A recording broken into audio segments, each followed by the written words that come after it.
Das neue Rose Slab Plus sieht geil aus und kostet in der Einstiegsversion unter 5.000 €. Und dabei hat es nicht nur den neuen Bosch CX-Motor der 5. Generation, sondern auch einen dicken 800 Wattstunden Akku, einen Vollcarbonrahmen und massiv Federweg an Bord. Wir haben uns im Test gefragt, ob das Gesamtkonzept irgendwo einen Haken hat oder ob Rose tatsächlich das gelingt, woran aktuell so viele Hersteller scheitern. Nämlich ein kompromissloses EMTB im Preisbereich von 5.000 € auf die Laufräder zu stellen.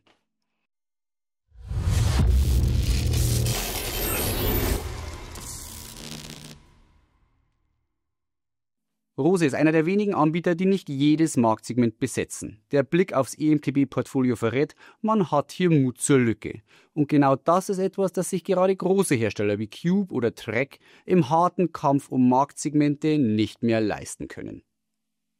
Während die Big Player wirklich alle Marktsegmente abdecken müssen, hat man bei Rose den Eindruck, dass die Buchhalter sich gewisse Marktsegmente raussuchen und dafür in ihren Augen die perfekten Bikes bauen wollen. Man will hier also nicht der Hans Dampf in allen Gassen sein, sondern wirklich ein Spezialist in gewissen Segmenten. Und dass diese Konsequenz in der Produktentwicklung, aber auch im Produktmanagement, dem Endprodukt, also dem Bike, unterm Strich oftmals gut tut, hat zuletzt auch das Rose File Plus bewiesen. Das File Plus hat uns mit wenig Gewicht und einem Leitmotor, dafür aber mit viel Reichweite und seinem natürlichen Handling im Test überzeugt. Das Slab Plus hier hinter mir schlägt mit 170 mm Federweg und dem Bosch CX-Motor der 5. Generation, also einem Full-Power-Aggregat, in die genau andere Richtung wie das File Plus aus. Während das File Plus vor allem auf Tourenfahrer abzieht, will das Slab Plus vor allem Trailshredder von seinen Qualitäten überzeugen.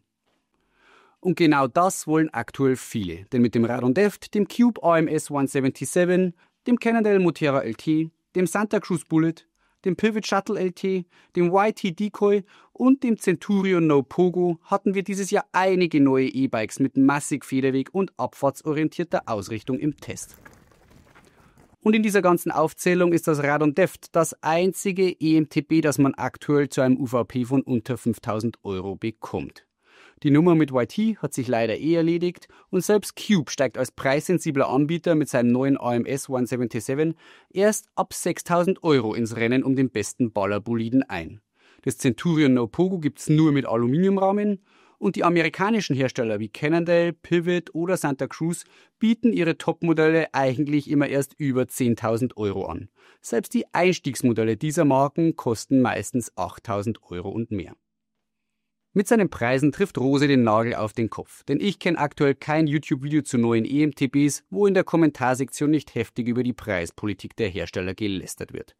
Mit 4.900 € fürs Einstiegsmodell, 5.900 € fürs XT-Modell, so wie es hier hinter mir hängt, und 6.900 € fürs Topmodell mit einer XO-Ausstattung überspannt Rose den Preisbogen nicht.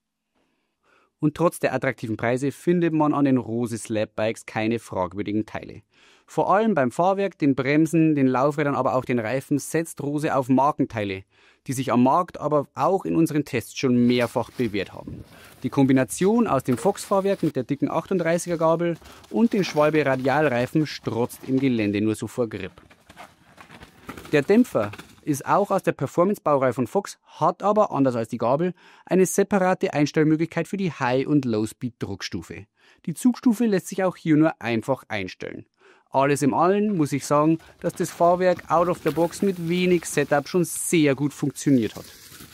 Insgesamt hat das Fahrwerk einen komfortorientierten Charakter und bietet über den kompletten Federweg ein sehr hohes Grip-Niveau.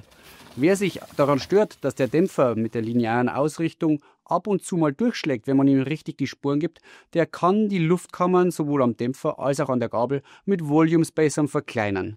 Das erhöht dann die Progression des Fahrwerks deutlich. Wir haben das Rose Slab Plus mit seinem 800er Akku in der Rahmengröße M ohne Pedale mit knapp unter 24 Kilo gewogen. Rose gibt an, dass auch das Einstiegsmodell und das Topmodell in etwa in dieser Gewichtsliga spielen. Und damit ist das Rose Slab Plus deutlich leichter als der einzige Konkurrent, der preislich auf Augenhöhe arbeitet. Das Radon Deft ist nämlich fast ein halbes Kilo schwerer. Und das Mehrgewicht, das bei Radon zu Buche schlägt, hat konkret zwei Gründe. Zum einen verbaut Radon einen Aluminiumhinterbau, während Rose auf einen leichteren Carbonhinterbau setzt. Und außerdem kann man den Akku aus dem Unterrohr des Radons entnehmen. Und die große Öffnung muss im Radonrahmen etwas ausgesteift werden und das braucht einfach etwas mehr Material und bringt deshalb mehr Gewicht mit sich. Rose verbaut den Akku im Unterrohr fest. Dass man mit dem fest verbauten Akku beim Laden etwas unflexibler ist, ist nicht von der Hand zu weisen. Dafür braucht man mit dem Bike keine Reichweitenangst zu haben. Denn mit den 800 Wattstunden, die hier im Unterrohr stecken, schafft man in unserem standardisierten Reichweitentest über 2000 Höhenmeter im Turbomodus.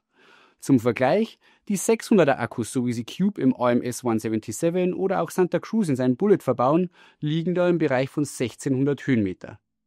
Das Kilo Gewicht, das der 600er Akku im Vergleich zum 800er Akku einspart, erkauft man sich also mit einer deutlich geringeren Reichweite.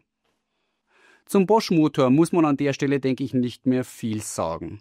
Der Motor ist, wenn es um die Steuerung, vor allem aber auch um den Service und um die Zuverlässigkeit geht, aktuell eine Benchmark. Zusammen mit dem DJI Avinox Motor markiert er das Top-Level im Motorsegment. Der DJI-Motor ist etwas stärker und etwas leichter, aber das sind Nuancen. Nach über 50 E-Bikes, auf denen ich mittlerweile gesessen bin, kann ich einfach sagen, ein Bosch-Bike macht keine Zicken. Und das war auch beim Rose Slab Plus so. Anschalten und losfahren. Genau so muss das sein. Dass einem hier im Vergleich zum DJI-Motor die Power ausgehen könnte, ist eine unberechtigte Sorge. Denn unser Praxistest hat gezeigt, dass wir mit dem Bike, mit seinen 100 Newtonmeter Drehmoment und seinen über 700 Watt Maximalleistung, selbst steilste Rampen erklimmen konnten. Die Motorleistung ist für den Uphill Flow nicht der begrenzende Faktor. Davor kommt schon meistens der Fahrer ans Limit. Zudem kommt, dass man mit dem wirklich schön integrierten Kiox 400C Display im Oberrohr mittlerweile navigieren kann. Okay, das Display hat keine Touch-Funktion, es ist vielleicht nicht mehr ganz auf der Höhe der Zeit, aber es ist jederzeit gut ablesbar und es erspart mir einfach den zusätzlichen GPS-Tacho, wenn ich auf Tour gehe. Die Kombination aus dem Bosch-Motor und der neuen Shimano XT Di2-Schaltung, so wie sie am Bike hinter mir verbaut ist, bietet zudem die Option auf einem Automatikmodus, der die Gänge automatisch wechselt. Das ist ein Novum. Shimano hat sich hier gegenüber anderen Motorenherstellern geöffnet. Die Kombination aus DJI-Motor und SRAM-Schaltwerk bietet auch einige Automatikfunktionen. Man kann hier zum Beispiel im Rollen schalten oder dem System sagen, dass es im Rollen den passenden Gang zur Geschwindigkeit selbst einlegen soll. Aber das Shimano und Bosch-Duo legt hier nochmal eine Schippe oben drauf. Denn hier gibt es tatsächlich eine Vollautomatik. Man teilt dem System also eine gewünschte Trittfrequenz mit und das System hält dann selbstständig die Gänge in dem Bereich, dass diese Trittfrequenz gehalten wird. Als sportlicher Fahrer hat man zur Automatikfunktion natürlich immer etwas Berührungsängste, aber die Automatik funktioniert tatsächlich sehr gut. Vor allem, wenn man auf Schotterwegen zum Trail-Einstieg unterwegs ist, kann man hier das Hirn eigentlich komplett ausschalten und die Automatik werkeln lassen. Im Trail selber haben wir dann aber doch lieber die Automatik ausgeschalten und selbst geschalten. Dazu muss man nicht die App anschalten, sondern einfach einen ganz normalen mechanischen Hebel am Schalthebel drücken und man ist wieder im manuellen Modus drin. Alles in allem ist die neue Shimano XT-Schaltung eine sehr gute Schaltung und schaltet vor allem verdammt schnell, kommt aber in Sachen Schalten unter Last und vor allem auch bei der Defektanfälligkeit nicht ganz an die Messlatte ran, die SRAM mit seiner Transmission-Technologie vorgibt. Die Shimano XT-Bremsen liefern auch in ihrer neuesten Version die Leistung, die man vom Vorgänger gewohnt ist.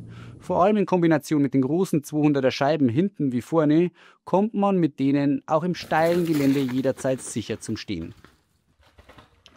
Das Rose Slab Plus rollt hinten wie vorne auf einem 29er Laufrad und das ist in dem Marktsegment mit 170 mm Federweg fast schon eine Besonderheit. Die meisten Hersteller verbauen hier vorne ein großes 29er Laufrad und hinten ein kleines 27,5er Laufrad. Die Befürchtung, dass sich das Bike mit zwei großen 29er Laufrädern im Gelände aber sperrig fährt, konnte sich im Praxistest nicht bestätigen. Zumindest nicht, wenn man das Bike in der richtigen Rahmengröße bestellt. Mit einer Körpergröße von 1,80 Meter war ich mit dem Slab Plus in der Rahmengröße M unterwegs. Normalerweise wähle ich bei den meisten Testbikes eher die Rahmengröße L. Bei dem Bike verrät der Blick in die Geometrietabelle aber, dass die Größenwahl mit Fingerspitzengefühl zu treffen ist. Denn der Hauptrahmen fällt verdammt lang aus. In Größe L hat das Bike nämlich schon einen Reach von 495 mm und das ist mächtig. Selbst das Bike in Größe M hat noch 470 mm Reach. Und das ist ein Wert, mit dem ich persönlich mich wohler fühle. Wer überlegt, sich das Rose Slab Plus zu bestellen, sollte sich bei der Größenwahl weniger von der Größenbezeichnung S, M, L oder XL leiten lassen, sondern vielmehr einen detaillierten Blick in die Geometrietabelle werfen und da vor allem den Reach-Wert im Blick behalten.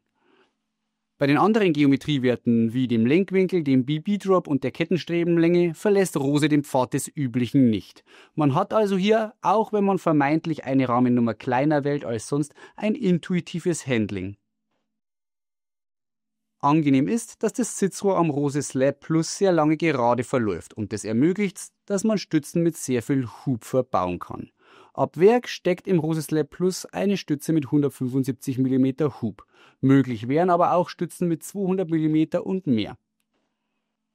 Designtechnisch versteckt sich ein großer Teil des Rockers hinter den Abstützungen am Hauptrahmen, was den Rocker kleiner wirken lässt, als er ist und zudem den Rahmen steifer macht, denn die Fixpunkte sind einfach breiter abgestützt.